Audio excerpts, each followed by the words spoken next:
भी ताकत लगा रही है। स्वतंत्र देव सिंह वहाँ पड़े हुए हैं 2-3 दिनों से और आगे कई दिन रहने वाले हैं। तो क्या चल रहा है पश्चिम उत्तर प्रदेश में इन दिनों? देखिए, जो 4 साल बेमिसाल काम किया है, उसी के नाते इनके विधायक और सांसद हिम्मत नहीं कर पा रहे हैं क्षेत्र में जाने की। तो आज पश्चिमी उत्तर प्रदेश में बीजेपी बुरी तरह घिर गई है। उसका वोट बैंक खिसक रहा है, उसका ज़मीनी आधार गड़बड़ा रहा है। किसान आंदोलन ने बीजेपी को बुरी तरह से वहाँ पर झकझोर दिया है और बीजेपी जितना ज़्यादा दबाव वहाँ किसानों पर बना रही है, उतना ज़्यादा नुकसान कर रही है।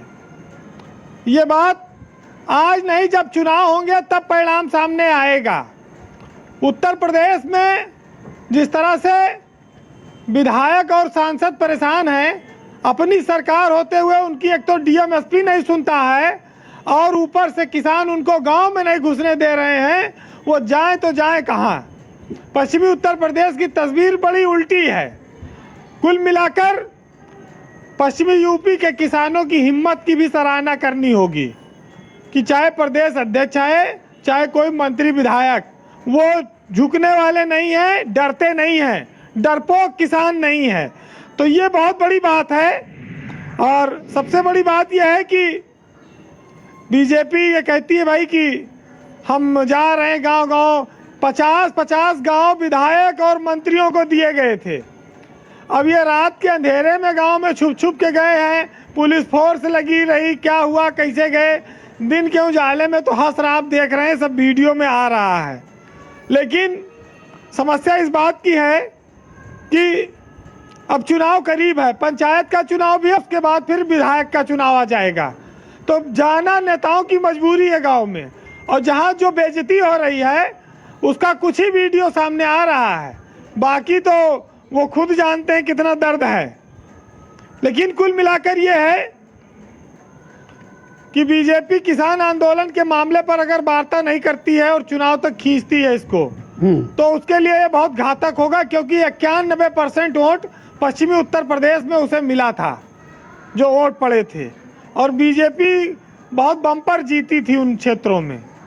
तो ऐसे में ये जो 12-15 जिले हैं जो प्रभावित हैं, ये बहुत बड़ा असर डालेंगे। अब ये उनको खुद तय करना है कि भाई कब क्या करना है। वैसे एक सज्जन ने कहा भाई कि बीजेपी के सामने चाहे जितने मुद्दे आए, लेकिन वो हिंदू मुस्लिम पे लाकर अपना काम कर लेती है। ये बात सही है। ये किसानों ने ही बीजेपी को ताकत देकर जिताया था पश्चिमी उत्तर प्रदेश ने। अब वो ये बात तय करे कि उसे पेट्रोल डीजल की महंगाई से मतलब है या नहीं है, उसे बेरोजगारी से मतलब है या नहीं है, बिजली से मतलब है नहीं है, कानून व्यवस्था, महिलाओं के ऊपर हो रहे अत्याचार से मतलब है कि नहीं है। उत्तर प्रदेश की योगी सरकार जब अपने विधायकों और कार्यकर्ताओं को सम्मान नहीं दे पा रही है और उसके अफसर खुलेआम लूट बचाए हुए हैं, तो ये बीजेपी इन वोटों को कैसे बदलेगी अपने तरफ? उसके पास हिंदू मुस्लिम ही तो एक रास्ता बचता है, इसके अलावा तो है नहीं।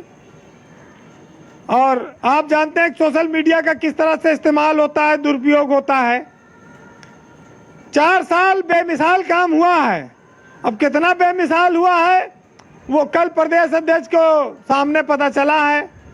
हरनाम सिंह की सामने वहाँ पुलिस असहाय नजर आई, किसान यूनियन ने उनका घेर ली, उनकी गाड़ी।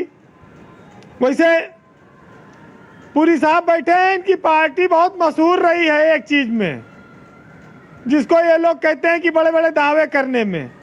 गन्ना किसानों का भुगतान ये 13 दिन में कर दिया इन्होंने, और 13 लाख लोगों को इन्होंने नौकरी दे दी। और कुछ लोग तो डर के मारा घर से बाहर नहीं निकलते, कहीं पकड़ के जबरदस्ती न दे दी जाए। कई सारे इस तरह के जोक सोशल मीडिया पर आ रहे हैं। लेकिन ये बात सच है कि इस महंगाई के ज़माने में हर आदमी परेशान है।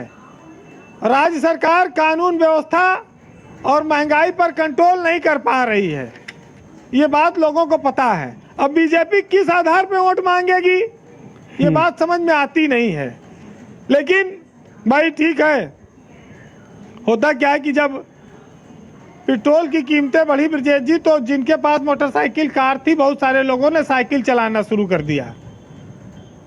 तो सोशल मीडिया पर बीजेपी उसका काट ये देती है कि भाई शेर पाला है तो महंगा तो पड़ेगा ही। जिसके बाप मोटरसाइकिल से उतर के साइकिल पे आ गए, उनके लौंडे शेर पाल रहे हैं और महंगाई का हवाला दे रहे हैं। अब आप सोचिए कि जिसकी जेब में 2 कौड़ी नहीं है वो शेर पालने की बात कर रहे हैं। सबसे बड़ी बात यह है कि जो लोग अच्छे दिन की बात करते थे, अब वो सवाल करने पर ही दौड़ा लेते हैं कि उस पर कोई सवाल न करो। तो आखिर कैसे इस देश में व्यवस्था चलेगी, इस प्रदेश में? जी वीरेंद्र जी। बहरहाल देखिए, आज इस देश के 3 बहुत बड़े शहीदों का बलिदान दिवस है। आज शहीद दिवस है इस देश में, उस पर भी मैं एक बात कहूँगा। लेकिन उससे पहले जो हमारी सरकारें, जो हमारे नेता बड़े बड़े वादे करके आते हैं, उत्तर प्रदेश में 325 सीट जीतने वाली बीजेपी अगले चुनाव में कितनी सीट जीतेगी उसको खुद नहीं पता है। और ये पश्चिमी उत्तर प्रदेश उनको पलीता लगाने का काम करेगा। देखिए, खामोशी अच्छी नहीं, इनकार होना चाहिए। और ये तमाशा अब सरे बाजार होना चाहिए। और झूठ बोला है तो कायम भी रहो उस पर यारों, और आदमी को साहिबे किरदार होना चाहिए जी। लेकिन आज शहीद दिवस पर ब्रजेश जी, एक अशफाक उल्लाह खां का शेर है। हालांकि भगत सिंह की आज उन्होंने फांसी के फंदे पर वो झूले थे, लेकिन इस देश की खुशियों के लिए, नौजवानों के भविष्य के लिए, देश की आज़ादी के लिए रोए थे, मर मिटे थे, फांसी का फंदा चूमा था। क्या इसी आज़ादी के लिए इसी तरह की?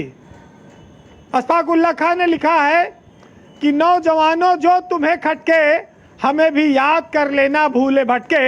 हम भी आराम उठा सकते थे घर पे रह के, और हमें भी माँ बाप ने पाला था दुख सह सह के। बिल्कुल ठीक बात कही आपने वीरेंद्र जी, बहुत बहुत शुक्रिया आपका। अमित पुरी जी, मैं आपसे जानना चाहता हूँ जी। कि ये कृषि कानूनों को लेकर जिस प्रकार